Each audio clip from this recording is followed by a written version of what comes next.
मित्रों नमस्कार। हमारे साथ है गौरव उपस्थित है। गौरव, आज हम लोग किस विषय पर चर्चा करेंगे?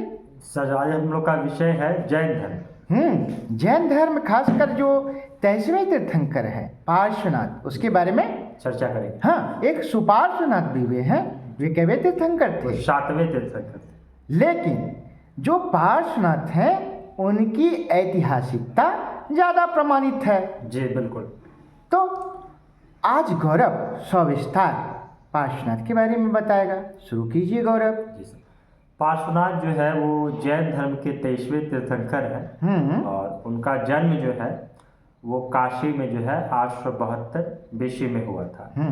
और उनका जो है आयु था वो 100 साल जिए थे, अर्थात 772 ईसा पूर्व में उन्होंने निर्वाण प्राप्त किया था। अच्छा, उनका जो जन्म है किस तिथि को हुआ था? वो पौष कृष्ण एकादशी में हुआ था। पौष कृष्ण एकादशी तिथि को उनका जन्म कल्याणक मनाया जाता है। सर।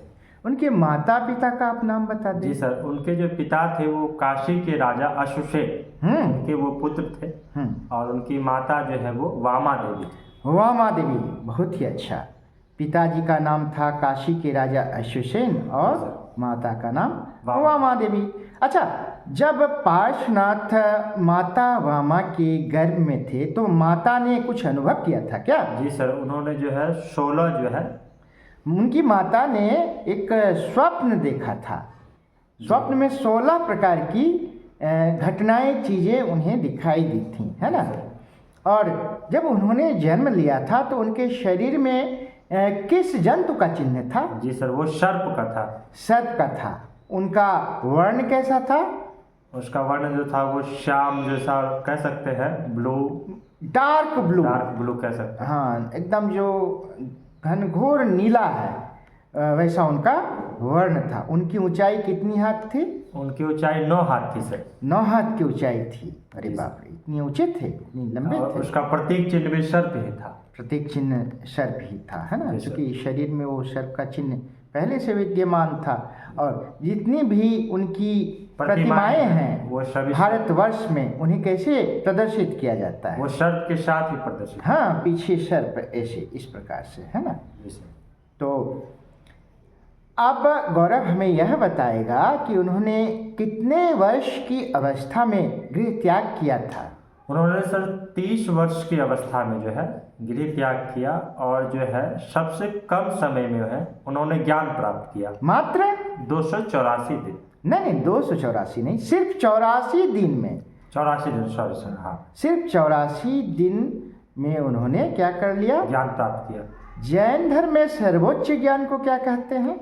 सर्वोच्च ज्ञान को सर कहते हैं जहाँ कैवल्य। हाँ, उत्तर प्रदेश में एक अहिच्छत्र क्षेत्र है, वहीं पर शक्रपुर एक जगह है, अश्वत्थ वन है। अश्वत्थ वन में ध्रुव कृष्ण जो है चतुर्थ ध्रुव देवदार वृक्ष के नीचे उन्हें 84वें दिन ध्यान साधना के 84वें दिन के उपरांत ज्ञान की प्राप्ति हुई। उसकी तिथि आप बता दें। चैत्र कृष्ण चतुर्दशी। चैत मास के कृष्ण पक्ष के चतुर्दशी तिथि को उन्होंने क्या किया? कैवल्य प्राप्त किया, है ना? जी सर। अब इसके बारे में और कुछ बातें बताएं आप। जी सर, इसका जो है सबसे अधिक विस्तार जो है वो झारखंड में स्थित पार्श्वनाथ की पहाड़ी जो है वहाँ पर है, क्योंकि वहीं पे उनका जो है निर्माण हुआ था। निर्वाण, हाँ, निर्वाण वहीं पे हुआ था। अच्छा, झारखंड के किस जिले में यह पारसनाथ पहाड़ी है? जी सर, ये जो है गिरिडीह जिले में। गिरिडीह जिले में, है ना? सर। गिरी मतलब ही होता है पर्वत, पर्वतों का अंचल, डीह, है ना? जी। संथाली लोग उस पर्वत को एक नाम देते हैं। जी सर, मारुंग बुरु। हाँ, मरांग बुरु, है ना? मरांग बुरु उनका एक सर्वोच्च देवता है, जिसका अर्थ ही होता है देवताओं का पहाड़, देवताओं की पहाड़ी, है ना? जी सर। तो उसी का एक शिखर है जिसका नाम क्या है? सम्मेद शिखर। इसी सम्मेद शिखर में पार्श्वनाथ को किस चीज की प्राप्ति हुई?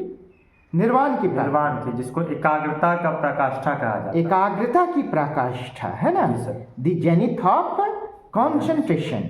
जी सर।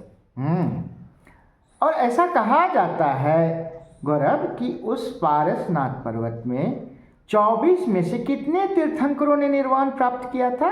20 लगभग। 20 तीर्थंकर, और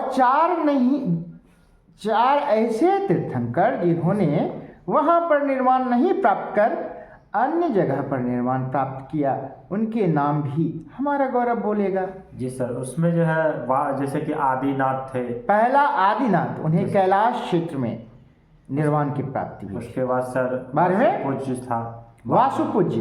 वासुपूज्य बिहार में ही जन्मे थे, भागलपुर चंपा अंग का जो महाजन। है मगध सम्राट में नाम था। हाँ, चंपा का आधुनिक नाम नाथनगर है। हाँ। तो उसी क्षेत्र में उन्होंने निर्वाण की प्राप्ति की थी। 31 फीट ऊंची प्रतिमा भी वहाँ पर उनकी स्थापित की गई। जी। तो 12वें तीर्थंकर वासुपूज्य, पहले तीर्थंकर आदिनाथ, और 24वें महावीर। 24वें महावीर, और उससे पहले उसके बाद अरिष्टनेमी 22वें। अरिष्टनेमी 22वें। हाँ जी। अरिष्टनेमी अर्थात नेमी